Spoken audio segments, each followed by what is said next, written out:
Baik, kembali dalam fokus minggu depan. Pertubuhan Bangsa-Bangsa Bersatu PBB telah mengiktiraf peranan PKS dengan sambutan Hari Antarabangsa untuk perusahaan mikro, kecil dan sederhana atau PKS pada setiap 27 Jun. Dan pastinya ini bukan cerita baharu bila kita bercakap berkaitan dengan perusahaan kecil dan sederhana apabila ia berlangsung ataupun berlaku sejak bertahun-tahun yang lalu. Bagaimanapun peredaran masa dan juga perubahan waktu itu membawa kepada satu bentuk perkara yang berbeza, terutamanya apabila kita bercakap berkaitan dengan digitalisasi dan sebagainya, berkaitan dengan krisis inflasi, dan ini mendorong bagaimana untuk memantapkan ataupun memperkasakan lagi peranan PKS, peranan PMKS ini untuk masa hadapan dan juga untuk negara khususnya. Jadi saya nak bercakap lanjut berhubung dengan perkara ini. Saya bersama dengan pengerusi Persatuan Perusahaan Kecil dan Sederhana Malaysia, bersama dengan Datuk William Eng menerusi talian telefon ketika ini. Selamat petang, Datuk.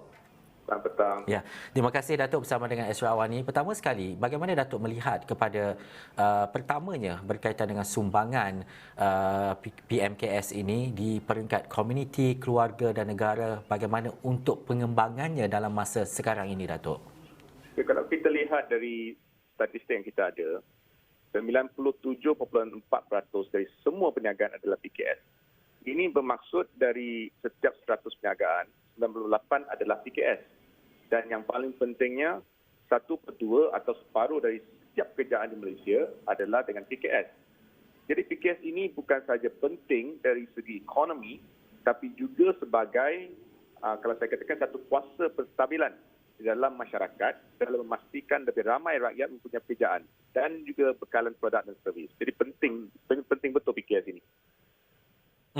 Dan juga Datuk, apa sebenarnya kalau kita lihat antara perkara-perkara penting dan juga cabaran besar dan juga cabaran utama yang didepani golongan perusahaan ketika ini, ketika terutamanya ketika dunia dan juga Malaysia berdepan dengan pelbagai krisis, termasuk krisis di peringkat global, peningkatan kos sara hidup dan juga harga barang yang mungkin meningkat. Ya. Sebagai PKS, sebenarnya masalah paling utama adalah margin perniagaan ataupun keuntungan kita yang amat tipis. Kalau kita lihat, ada juga nampak PKS dalam sektor pengedaran contohnya yang mempunyai margin serendah 3 atau 4%. Jadi apabila kos barangan atau bahan mangsa ini meningkat dan PKS ini dapat menaikkan harga dia sebenarnya, maka berarti setiap barangan yang dia jual, dia rugi. Ini yang pertama, margin perniagaan yang terlalu tipis. Yang keduanya, kalau kita tanya 10 PKS akan kata benda yang sama. Kita amat kekurangan pekerja. Ini bukan sahaja pekerja asing tetapi juga pekerja tempatan. Dan tanpa pekerja, pemulihan ekonomi, pertumbuhan ekonomi kita akan terjejas. Jadi dua hal inilah yang saya rasa jadi cabaran terbesar buat PKS waktu ini. Dan saya berharap semua PKS yang menonton sekarang ini faham bahawa kita tidak boleh salahkan siapa-siapa, sama ada pihak kerajaan ataupun ekonomi.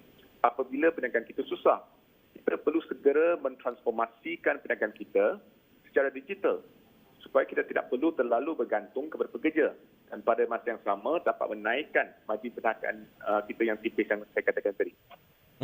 Dan juga kita melihat kepada berita dan juga laporan berkaitan dengan pelancaran Miasat 3D selepas ini yang mungkin kita mencapai sasaran 100% capaian internet di seluruh negara menjelang 2025.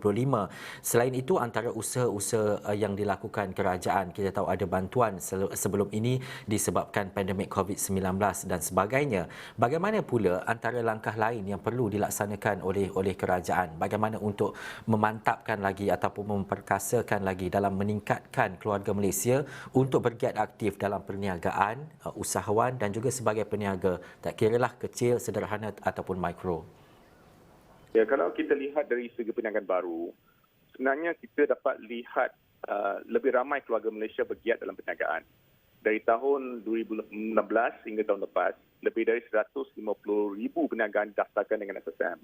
Ini belum ambil kira lagi yang belum berdaftar.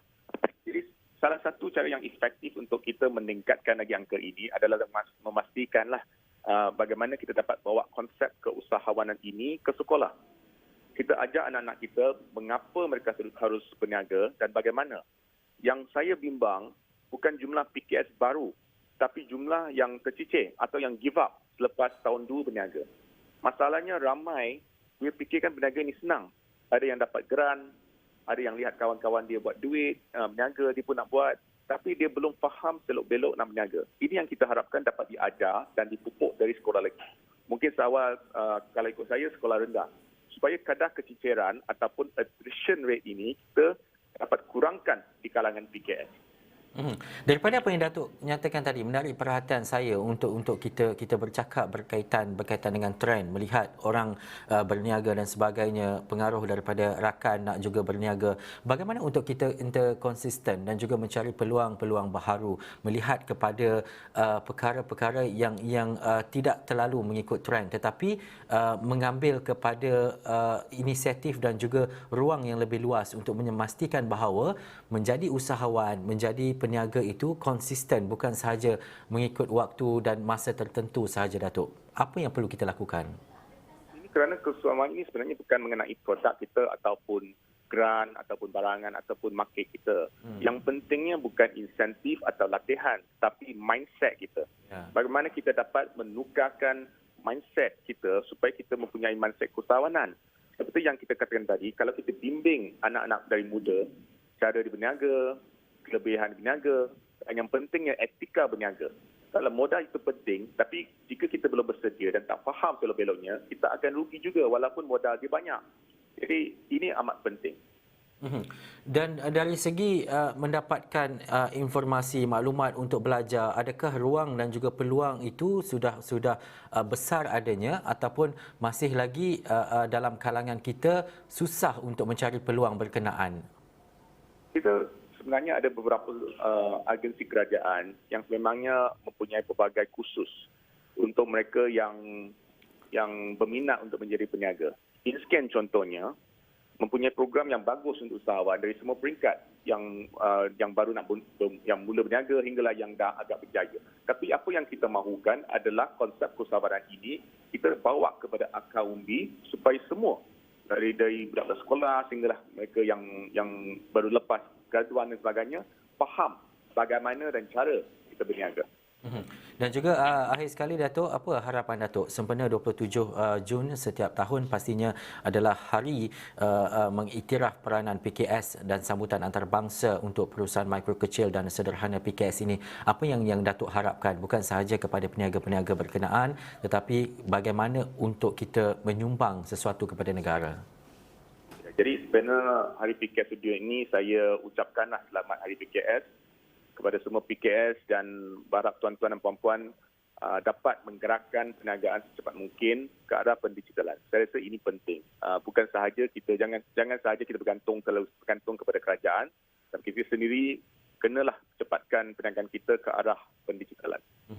Baik, terima kasih saya ucapkan kepada Datuk William Ng yang merupakan pengerusi Persatuan Perusahaan Kecil dan Sederhana Malaysia sementara yang kalau diimbas ataupun dilihat apa yang Datuk nyatakan tadi, mindset itu penting dan pertama sekali seterusnya untuk kita melihat dan juga peralihan kepada transformasi digitalisasi itu sangat penting untuk memastikan bahawa ketersambungan ataupun komitmen itu dapat dilaksanakan lebih padu dan juga lebih konsisten dalam tempoh yang bukan singkat tetapi mungkin dalam panjang untuk menjadi seorang usahawan dan juga peniaga. Baik, terima kasih sekali lagi, Datuk. Sekian saja untuk fokus minggu depan. Banyak lagi perkara yang boleh kami kongsikan dengan anda. Dapatkan informasi dan juga maklumat lanjut menerusi astroawani.com dan juga di semua platform media sosial kami di Astro Awan. Terima kasih kepada anda yang menonton. Saya Ihsan Dahaya dari World Trade Center Kuala Lumpur. Assalamualaikum.